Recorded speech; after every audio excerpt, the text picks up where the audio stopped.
السلام عليكم ورحمة الله وبركاته. الصلاة والسلام على نبينا محمد وعلى آل محمد الشرافون المرسلين حتى إلى يوم الدين. أما بعد. Uh, Again, salutations. Assalamu alaikum wa rahmatullahi wa barakatuh to all of the viewership and those who intend to benefit from this particular point of review, which is well known to us. Today, inshallah, we'll begin the new book, which is the old book, Kitab at-Tawhid of the sheikh Muhammad ibn Abdul Wahhab, rahmatullah. To begin with, and then we'll do a small introduction regarding the mu'allaf, yani the author, then a small introduction regarding the book itself, and then we'll begin into the content itself. So, as for the author, Sheikh Muhammad ibn Abdul Wahhab, rahmatullah, then he is Muhammad ibn Abdullah ibn Sulaiman al-Mushrafi al-Tamimi al-Najdi. He is Muhammad ibn Abdullah ibn Sulaiman al-Mushrafi al-Tamimi al-Najdi. He was born in Uyayna, al-Uyayna, in the year 1115 Hijri. In the year 1115 Hijri. Sheikh al-Fawzaan, hafidhahullah ta'ala, he says that Sheikh Muhammad ibn Abdul Wahhab, rahmatullah, was raised in a house of knowledge and honor, a house of nobility and knowledge. That was the upbringing of Sheikh Muhammad ibn Abdul Wahhab. His father was a faqih. He was a scholar, a person with knowledge and understanding, and he was also a judge. His father was a faqih and also a judge. As for his grandfather Sulaiman, he was the mufti in the area of Najd, and he was the head of the scholars in that place. That is the grandfather of Sheikh Muhammad ibn Abdullah. His grandfather Sulaiman was mufti in that area of Najd, and he was the head of the scholars, the head of the ulama there in that place in Najd. And also his uncles and their sons, so his first cousins, they were all known as a people of nobility and status. And they were all well-respected people of nobility and status. The area that Sheikh Muhammad ibn Abdullah or Muhammad ibn Abdul Wahhab, he comes from, at that time, that region did have a lot of scholars, of fuqaha, the people of knowledge that were known in that area at that time. And it is also that mentioned that Muhammad ibn Abdul Wahhab, rahmatullah, he memorized the Quran at a young age. And they say he had not even reached the age of 10, wallahu alam, barely the age of 10, and Allah knows best. And he had memorized the Quran. And Sheikh Muhammad ibn Abdul Wahhab, he read into and studied fiqh and tafsir and hadith with his father. His father was a knowledgeable individual, mashallah, and the scholar himself, and also with the other alim of his area in his land at that time. To the extent that it was a very short period of time in which Sheikh Muhammad ibn Abdul Wahhab learned the knowledge from them all. Took the knowledge from them in a very short period of time. And he would discuss and debate with them and learn the knowledge from them. And he was very precise in his knowledge and his understanding. Right, to the extent that his own father, who in his own right was a man of ilm, of knowledge, and he was impressed by his son, and the other scholars who were there, they were impressed by Muhammad ibn Abdul Wahhab, and they were all impressed by him, and even his ziyada, his colleagues, others at the same level as him, were impressed by the abilities of Sheikh Muhammad ibn Abdul Wahhab. So, speaking again about Muhammad ibn Abdul Wahhab, the author of the book Kitab at-Tawhid, of that we are studying the Mulakis fi Sharh Kitab at-Tawhid, li Sheikh Saalih al-Fawzaan, hafidhahullah ta'ala. So if anyone has the book available and they want to follow along with us, feel free. And if you do not have the book available, I'm 90% sure that the materials can be found online in PDF format of some sort. The actual text is short itself. The explanation is what we will be striving, inshallah ta'ala, to impress upon those who want to benefit in some way, shape, or form during this blessed month of Ramadan, which Allah has allowed us to reach. So then, of course, it mentions in the biography of Sheikh Muhammad ibn Abdul Wahhab that he continued to gain knowledge and he wanted more knowledge, and so that he also traveled and gained knowledge from other areas too. And this is something which is known about the ulama, right? They used to say from the times of the Salaf, right? You gain knowledge from the scholars of your land, and then after that you go out and gain ilm from the ulama of other lands.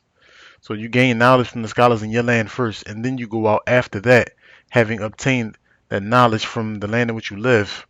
You then traverse out and obtain knowledge from scholars in other lands. So they would travel, but only after having sought the knowledge comprehensively from their own land initially.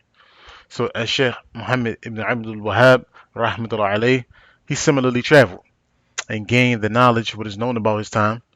His time there was widespread shirk in the Arabian Peninsula. And so the Sheikh wrote and did a lot of striving in defending the Quran and the Sunnah and the true Aqidah against all of that shirk and deviations that was spread at the time.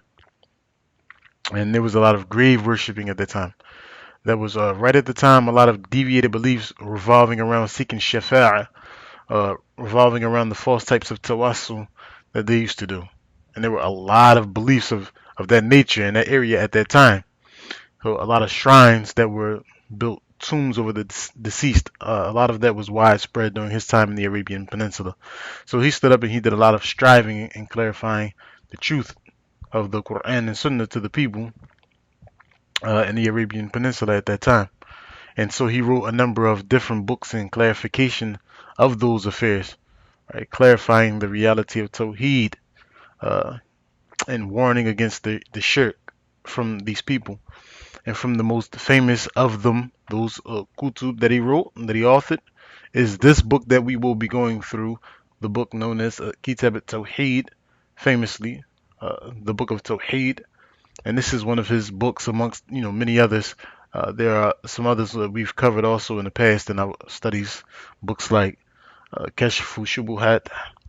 We've done books like Qawaid al-Arba'a, Usul Sitta, Sitta Jumawadi min al-Siri, a variety of books where the Sheikh highlights and clarifies the truth and the reality of Tawheed, and he warns against shirk and the different aspects of shirk.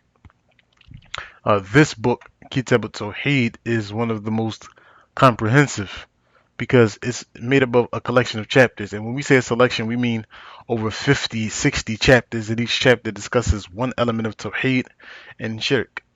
And he will pick out a point, and then he will elaborate on that point, mentioning ayat, mentioning a hadith in every chapter. In fact, it should be noted that Kitab at-Tawhid is basically just ayat in a hadith.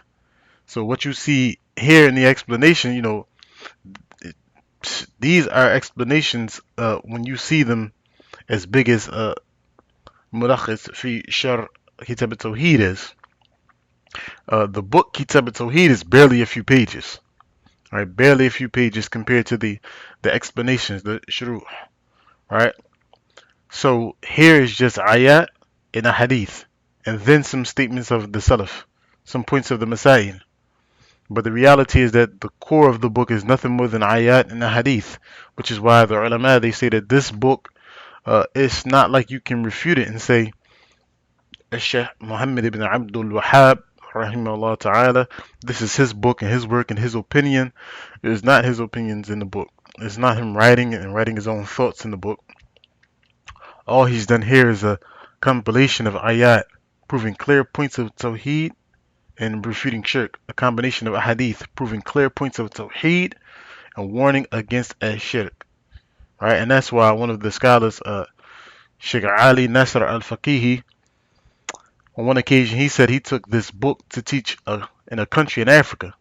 And that particular country in Africa was known for Sufiya.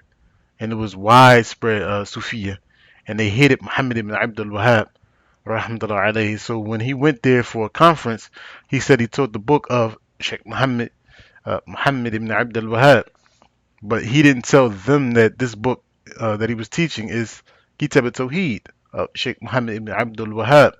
He didn't tell them. He just told them it's a general book about worshiping Allah, etc. And he went through it. MashaAllah, bi'idhnillahi ta'ala.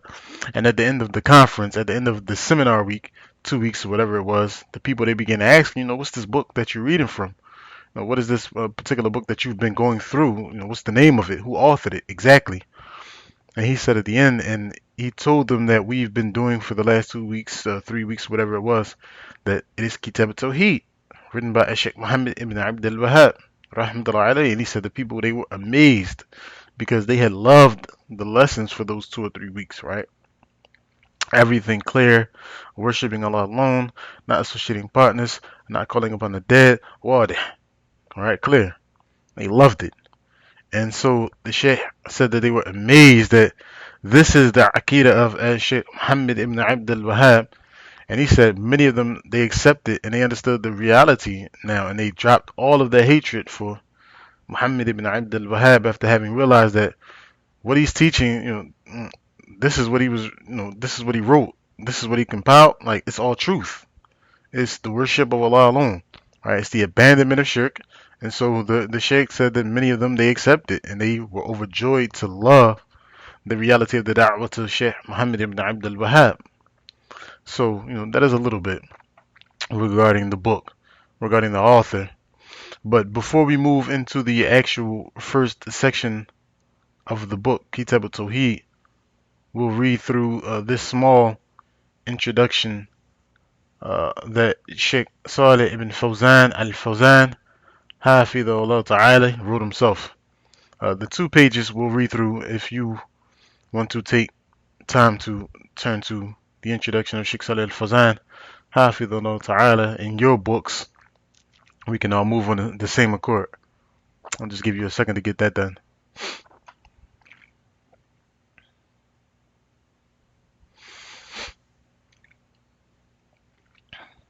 So, bi'idhnillahi ta'ala, we're going to read through this small muqaddimah, to Sheikh Saalih ibn Fawzaan al-Fawzaan, hafidhahullah ta'ala, the introduction that he wrote himself, the preface that he actually penned with his own hand.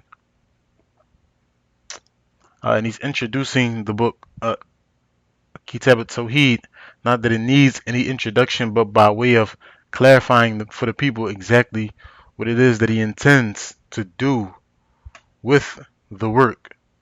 So Sheikh Saalih al-Fawzaan, he says that al-Aqidah al-Tawhid al-Asl al-Deen, right? That the Aqidah of at-Tawhid, it is the asl of the religion, is the foundation of the religion, that all of the commandments and all of the prohibitions, right? Kullu harramat, kullu ibadat, kullu tab'iyya, and all of the obediences, all of the prohibitions, all of the acts of worship, all of them are founded upon the Aqidah of Tawheed.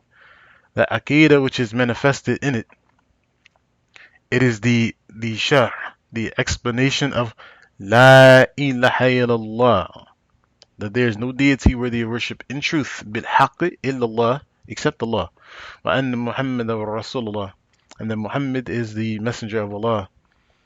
Ash-shahadatan, these 2 testimonies, La ilaha illallah, wa anna Muhammad Rasulullah, these 2 testimonies which are pillars in this religion. These are arkan in the religion of Islam.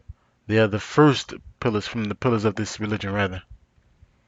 Alright, so this is what we want to begin with, because no action of yours will be correct or valid, and no worship of yours will be accepted, and neither will anybody be saved from an-nar, the fire, nor will anybody enter Jannah except that they are upon Tawheed, right, with the correct Aqidah, and then your actions will be accepted, inshallah ta'ala.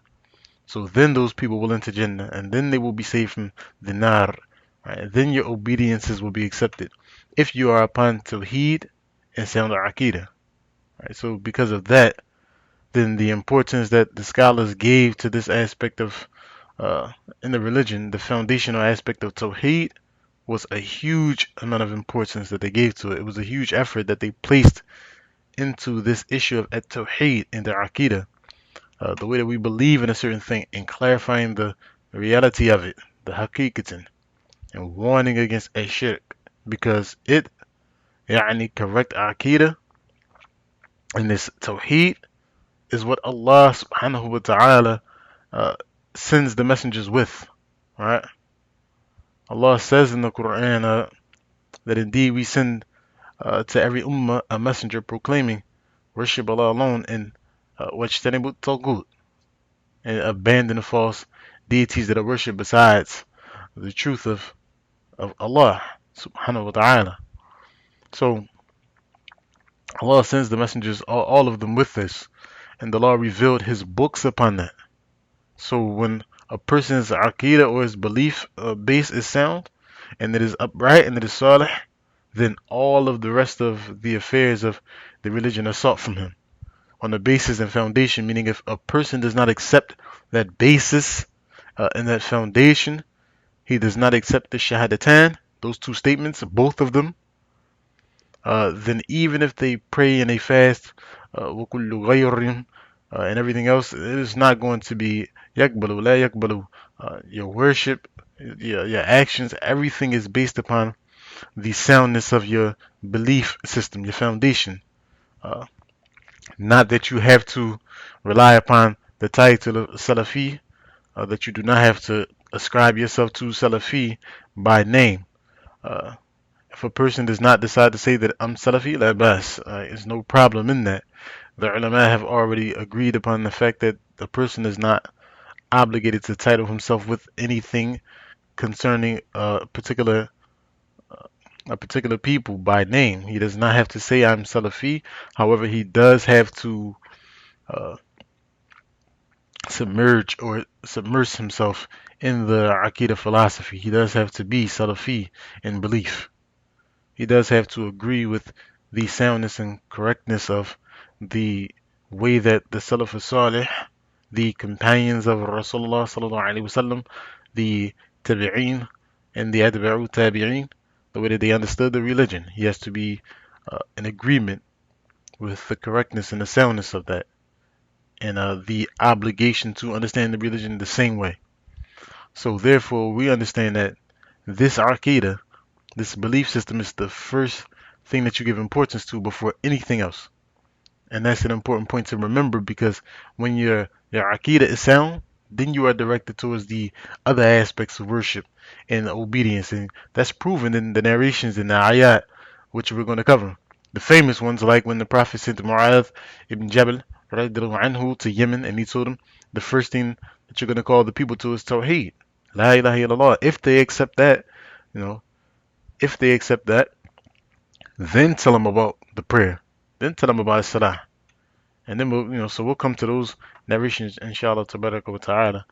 But the scholars, they gave a lot of importance to this topic, therefore this issue of Aqidah, and they wrote many books on the topic. Some of them long, some detailed, and some of them shorter and summarized. But there are no enumeration for me.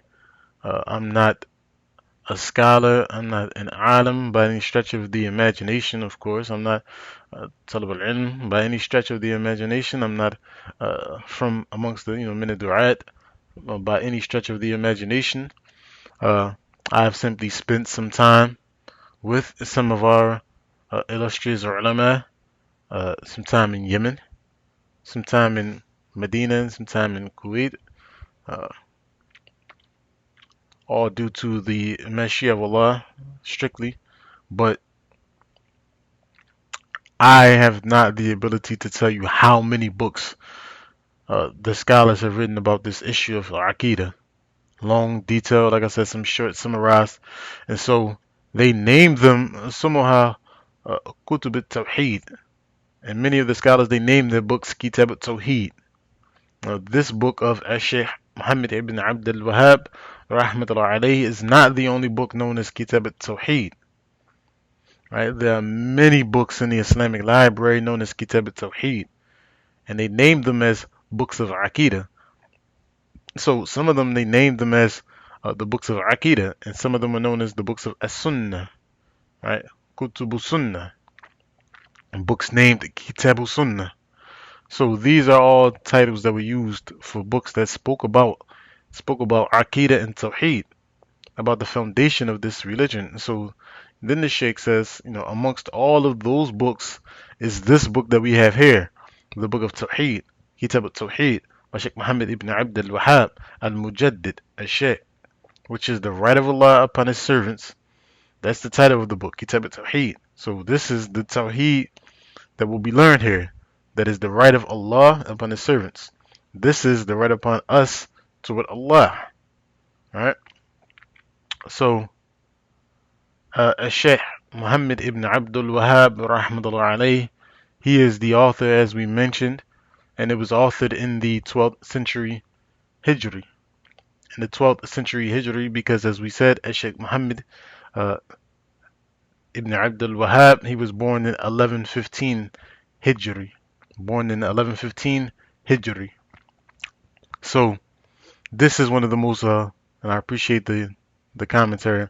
I will get to trying to present those questions that I'm looking at. I'm going to attempt to present those questionings to those who have a direct line to the ulama for later answering. We won't be attempting to answer any questions here. This is not the forum for that unless it pertains to that which we are covering directly.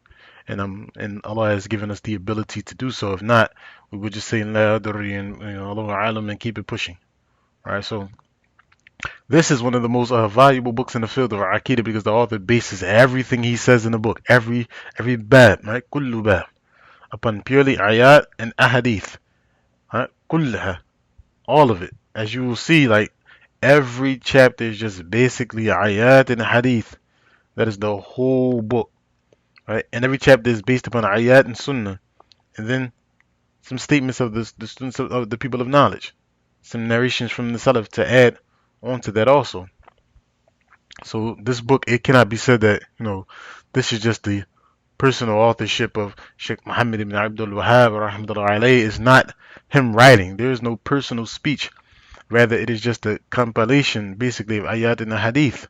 So this whole book is just ayat and ahadith and aqwal ulama, statements from the great scholars, the likes of the companions, the tabi'een, and others from the great a'imah. That is what you will notice as we go through. So the importance of this book is from that perspective. The importance of this book is from that particular perspective, that there's nothing of personal authorship in this book. Everything is ayat and ahadith and statements from the Salaf.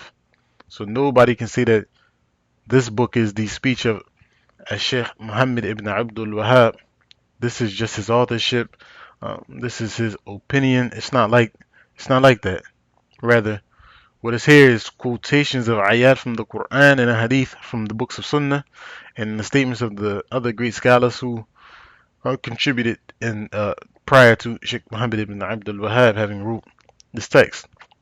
And that is all that you will see throughout this book. So after those introductions, we'll move into the opening section here. And that is going to be the first, I don't know what page you are on because different releases of this book are formatted differently. But if you are finished with the Muqaddimat al-Mu'allaf, the author's introduction, you see the first treatise.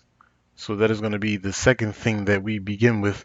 I just kind of wanted to give salutations and send salams to all of you who are live streaming with us, who are attempting to benefit and keep the tongue moist with the remembrance of Allah subhanahu wa ta'ala during this blessed month of Ramadan, and that taking out time from your day, and Allah has given us this time, and Allah has sworn by the magnitude of time in Surah Al-Asr. So now we see the magnificence of what Allah swore by when Allah stops time in essence, right? When he gives us the time to be able to sit still, that we can benefit from this time by gathering, even though the masajid are all closed. Uh, the doors of Jahannam are all closed as well, and the shayateen are locked up, so there's no excuse that we can't come together in a jumhur like this and benefit from each other, what we know and what we are sure about, and what we agree upon from what is the sunnah and what is the salaf, the understanding of Islam according to our salaf salih, sharing that knowledge, right? Like the Prophet Muhammad sallallahu alaihi wasallam said, relay from me even if it is just one hadith. So, and Sheikh Muhammad Nasruddin al-Albani rahmatullah alayhi said that this is a sahih hadith. So, this is all we are attempting to do. This first session, we kind of just wanted to, get in and familiarize ourselves with the app, familiarize ourselves with checking in, being mindful of the time, uh, familiarizing ourselves with how to share our screen, ask questions, pose our questions, or you can just simply send the questions that you have prior to each session to the email listed down below in the link in the description of uh, this particular upload after we put this on YouTube, بإذن ta'ala, for the people to benefit from later. But again, uh, alhamdulillah that we are able to gather in this jumhur like this, barakallahu fikum, for everyone who was able to put down whatever thing that they put down for the benefit of coming and hearing what the scholars have to say concerning a tremendous and obligatory work. Again, Kitab at-Tawhid is a book that every Muslim, a man and female, has to have knowledge of. Not that they have to memorize the text verbatim, kalima for kalima, but it is a book which the principles need to be understood by every single Muslim. Right? Kullu muslimin wa muslimatin. Right? So until next time, inshallah ta'ala, we take this and we rewind it and we benefit from what we benefit from, because anything that we've said here which is true is certainly from Allah subhanahu wa ta'ala, and anything that we've said wrong is certainly from our own desires and our nafs. And feel free to leave the comments or email the email in the description below with any comments, suggestions, criticisms. We welcome them all. But until next time, سبحانك اللهم وبحمدك تبارك اسمك وتعالى جدك لا إله إلا استغفر وأتوب إليك. السلام عليكم ورحمة الله وبركاته.